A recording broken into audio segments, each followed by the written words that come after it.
see a lot of young faces in the crowd, but I know some of you can relate to the long history Ajinomoto had in Filipino households. So expectation is very high, and the simple objective is not only grow, but grow significantly and with speed.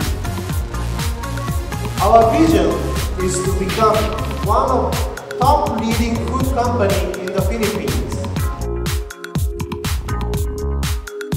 Brand ambassadors, the biggest celebrity names there is.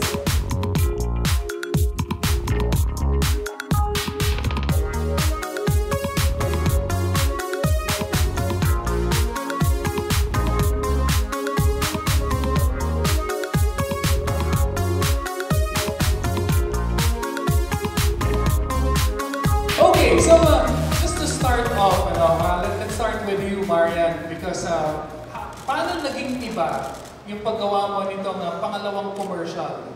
Kasi bukod sa dance step na nakita namin dun sa commercial, kumusta ang experience? Well, siguro masasabi ko ngayon na mas relax ako. Tapos siguro yung settings din kasi ng TVC ko parang nasa bahay. And yung concept kasi nung akin sumasayaw at alam naman nilang lahat na hindi ko talaga ang pagsasayaw. Ang nakakatawa doon, ni-remix din yung sayaw. So, mas nakakatawa siyang sayawin na habang nagluluto ka pala, pwede ka talagang sumayaw. Okay, and for you, because of course, we've seen your beautiful wedding. Now you are going to portray a new role as a newlywed. So you are still learning your ways in the kitchen. Pwede ba kaming kwentuhan dyan? Ayun na na. So I was very excited when I found out the concept of the TVC because ayun na nga, as you said or you mentioned earlier, ginagampanan ko yung role ko as a newlywed. Kaya naman I super loved it because perfect talaga siya. Perfect for a beginner like me in the kitchen.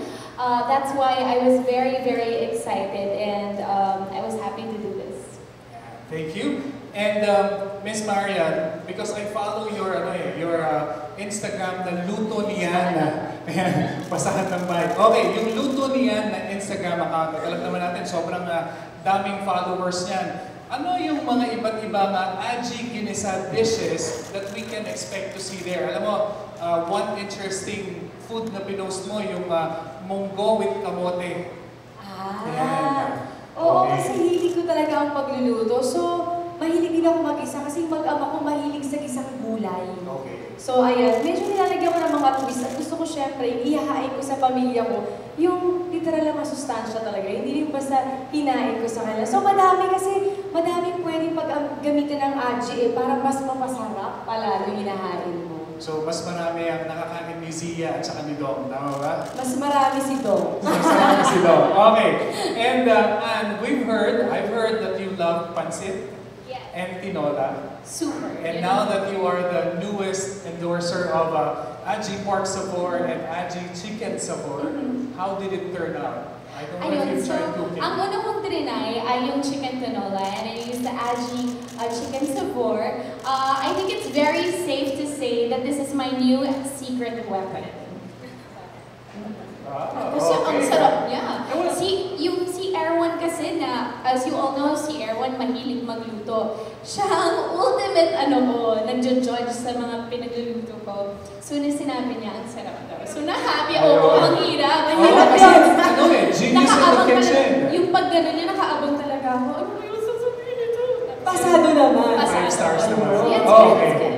Sige, ito na lang. Ano naman ang advice ninyong parehas sa mga mommies or sa mga kabataan na gustong magluto or may mga challenges na hinaharap sa kitchen? Ako kasi, ang pagluluto kasi, natututunan naman yan. Lalo na kapag ang hinahainan mo ay yung mga mahal mo sa buhay. So, once lang matakot mag-try na iba't ibang klaseng putahe na pwede lang ihain sa pamilya nila. Tsaka, especially dun sa mga mommies na hilig talagang magluto. So, mas marami pa silang magagawang recipe baga para sa pamilya nila. Masarap magluto pag pamilya, no? Mismo. Talagang i-effortan mo yan. Hindi pwedeng, sige, eto na lang. So, pag family mo talaga, lahat ng the best of the best ibibigay mo talaga. Correct. Okay, Anna, Ako naman, ang advice ko, syempre siguro para sa mga newlyweds na tulad ko, o mga bagong wife, huwag kayong matakot to try new things, to try new recipes. Because ang ultimate goal naman talaga is yung parang si Maria na ang galing na magluto, di ba? You have to start somewhere, so don't be afraid. And always remember that Aji Chicken Sabor or Aji Pork Sabor, that's our secret weapon. There you go. So, at this point, hihingin ko na ang inyong final message for their support for Ajinomoto's Big Day and the Aji Seasonings series. Let's start with you, Maria. Yes, ayan, thank you sa Ajinomoto family. And of course, welcome to the family! Thank you. Diba? At syempre Welcome. sa mga kaibigan natin sa press na sana matry din nila ang lahat ng ito para at least sila mismo malasahan nila na, wow, iba talaga ang Aji, di ba? Ayan. And Miss Anne. Ayun na, unang sa lahat, huwag natin kalimutan with whatever recipe that we're trying, gamitin natin ang Aji seasonings. Masarap po lahat yan. Papasarap lalo sa ating mga pagkain. And of course, I'd like to take this opportunity to thank the Ajinomoto for making me part of the family. Maraming salamat po. I'm so happy! There you go. Palakpakan po natin Aji Ginisa Ambassador Marian Rivera and Aji Pork Sabor, Aji Chicken Sabor endorser Miss Anne Curtis. There you go.